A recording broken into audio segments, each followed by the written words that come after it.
कराग्रे वसते लक्ष्मी करमध्ये सरस्वती करमूले तु गोविन्दं प्रभाते करदर्शनम्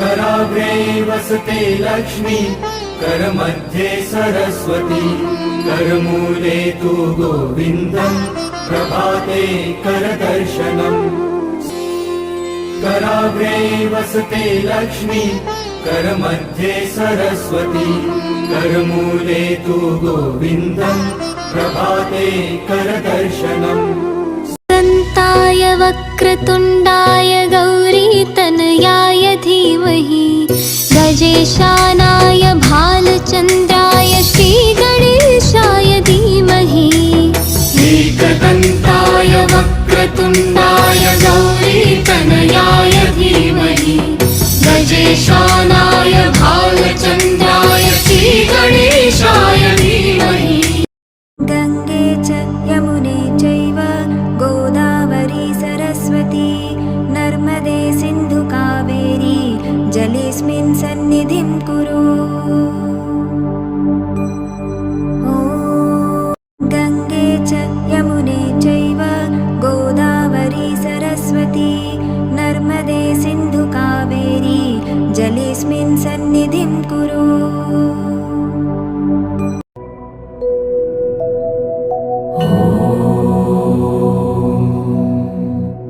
कृष्णाय वासुदेवाय हरये परमात्मने प्रणतः क्लेशनाशाय गोविन्दाय नमो नमः।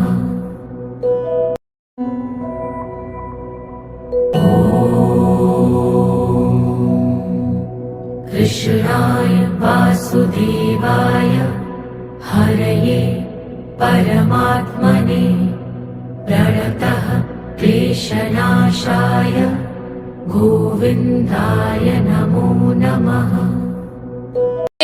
माता च पिता त्वमेव त्वमेव बन्धुश्च सखा त्वमेव त्वमेव विद्या द्रविणं त्वमेव त्वमेव सर्वं मम देव देव।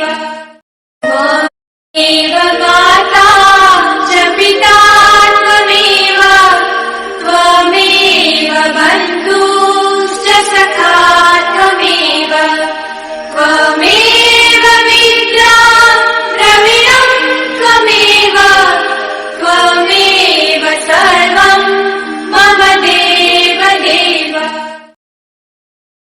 आदिदेव नमस्तुभ्यं प्रसीद मम भास्कर दिवाकर नमस्तुभ्यं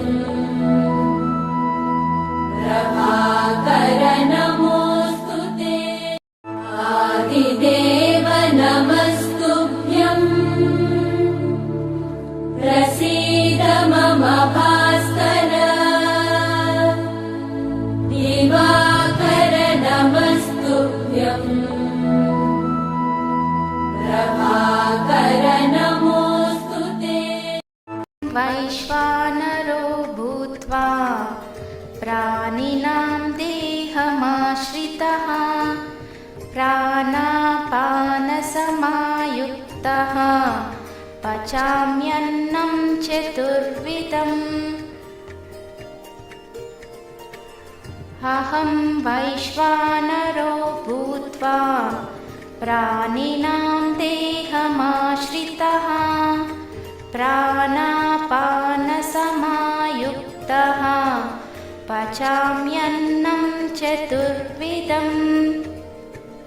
రామయ్య సుగుణాల సీతమ్మ వరమాల కైవేచు సమయాన శివధనువు విరిచాకె వధువు మది గెలిచాకె మోగింది కళ్యాణ శుభవీణ కళ్యాణం వైభోగం శ్రీరామచంద్రుని కళ్యాణం రఘువంశ రామయ్య సుగుణాల సీతమ్మ వరమాల కైవేచు సమయాన శివధనువు విరిచాకె వధువు మది గెలిచాకె మోగింది కళ్యాణ శుభవీణ కళ్యాణం వైభో